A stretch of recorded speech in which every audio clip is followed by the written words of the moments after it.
Welcome back to Nearby Veggies. Today we're going to have a little look around the vegetables.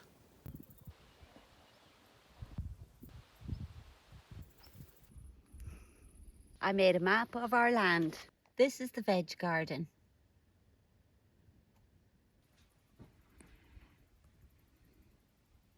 Behind me we have courgettes.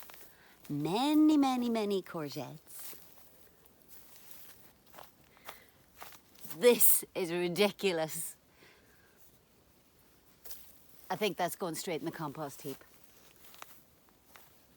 And over here we have lovage, magus, some lemon balm and mint. Lots and lots of little herbs and companion plants to bring pollinators into the vegetable garden.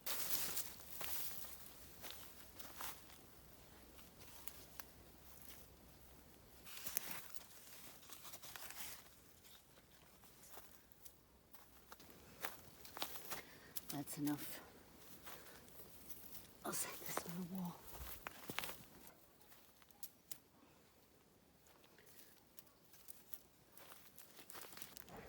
So far, so good. It might look like it's a little bit untidy. And actually it is untidy. But untidy gardening works very well because it helps create ground cover and what's still hot. This is a cherry tree that hasn't produced any cherries, but it will.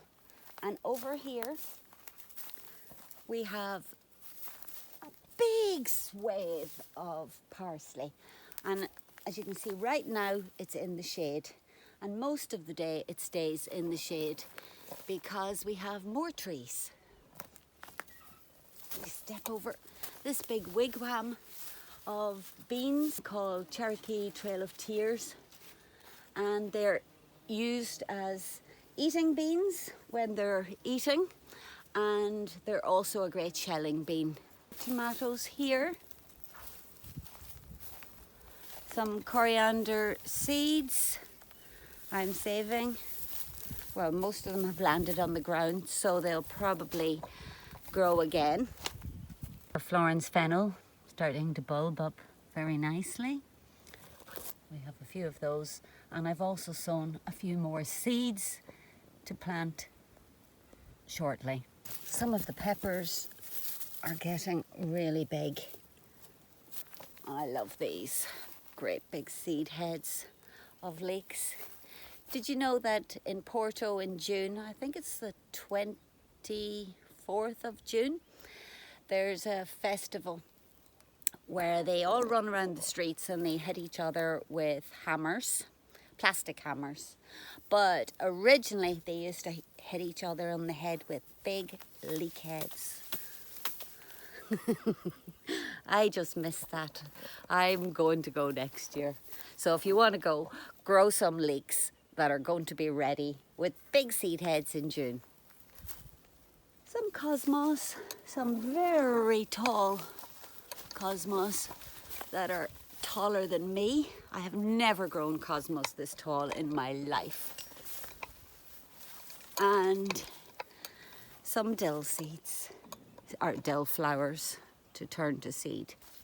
All of these flowers, like simple flowers like cosmos, are really great for pollinators. Nasturtiums growing with pokeweed, which I just chop and throw on the ground.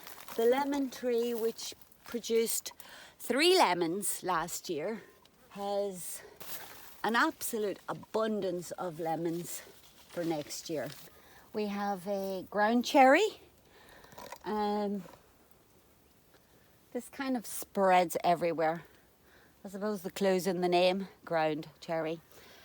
Also known as physalis. And it should have, oh, there's a little flower, are you? Oh, hello, little flower. Is the maracuja, the passion fruit, which produces purple fruit. We only have 2 at the moment. This is a little lemon tree. and some lemongrass. And somewhere in here, oh, that's a rogue bean and a rogue pea. Somewhere in here there's a ginger, because this is my Thai green curry section. And more aubergines and basil, parsley, sage, rosemary and thyme. I'm going to continue the harvest down through what we call the kiwi arch and down to the rest of the tomato beds. And these are our vegetable beds. If you'd like to follow me there, that'd be great. I've planted many different sunflowers. Well, this, you might remember, was our old potato bed. And we told you that we planted some chickpeas. And in real time, that was actually 2 weeks and 3 days ago. So I'm going to show you how they're doing. And maybe we can redeem ourselves. Here's one. Can you believe how big that is? And another, and another.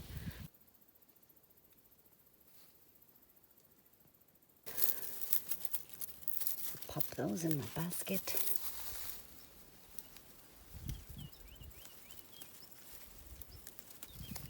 So you can probably see this structure is made from bamboo. Well, we've made it from bamboo that's growing on and around our land. Our neighbours have given us permission to take as much as they like. They've got a bit of a bamboo forest going on. It's built on the same basis as one of our neighbours' tomato structures. So they sort of let them do their own thing here, because we don't have any worries with mould and dampness, and the close packing of the tomatoes is working very well, because like I said earlier, shade is really the key thing growing in this hot, dry climate. They're not watered very often, perhaps once a week. Even when we hit scorchio, 42, 43 degrees, it's not scorchio anymore. It's back down to sort of sensible temperatures in the low 30s. It's all relative. Well, with all these tomatoes, are they any good? So I'm going to try the Principe de Borghese, the one that's for sun drying. It's a bit juicy. This one is a red pear.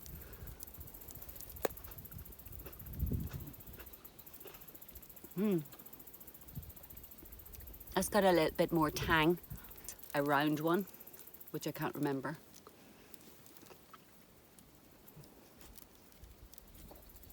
Yummy. This one is a Galena, which has always been a favourite of mine, but how it grows here, we'll soon find out.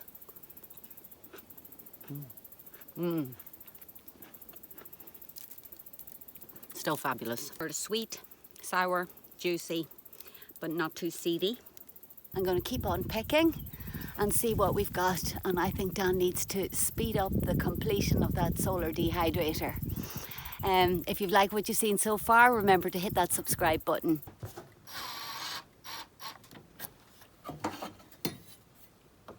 Standing in front of that tomato bed, and over here we have another batch of tomatoes and some squash. They're a lovely shape and beautiful flavour. They look terribly wilted. They perk up again when the heat of the day drops off. It's a way of protecting themselves. Well, we're back at the end of the archway, so now we're going to walk towards the enclosure. Remember, that's here on the map.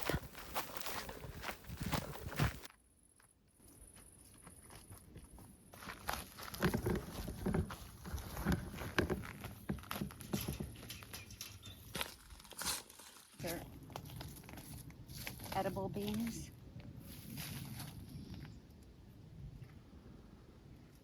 Do you want me to get them? Yeah.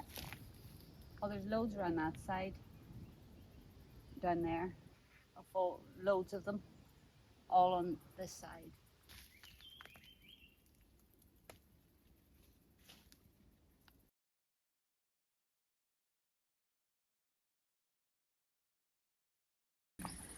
This is the melon bed. I'm supposed to sniff it. I can smell melon. I'm going to go for it.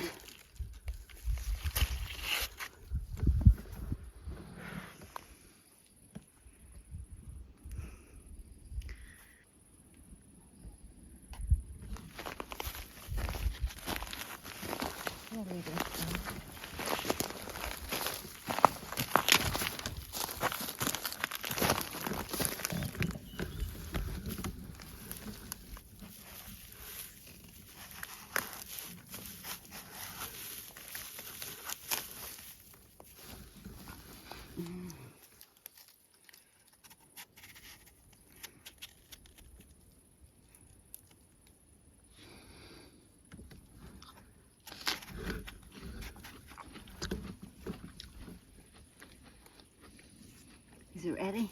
A bit crunchy. Oh, maybe it's supposed to be crunchy.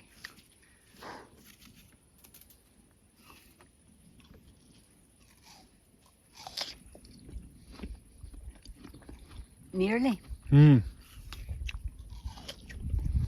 nearly ready.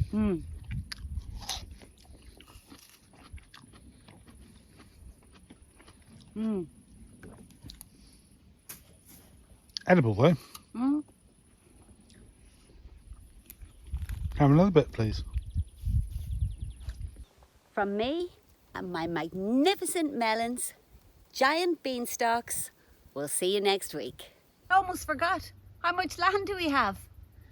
7,500 square meters, or 1.85 acres, or 3/4 of a hectare. If you'd like to see more of our land, remember to put some questions in the comments and hit that like button and subscribe. Thank you. Bye.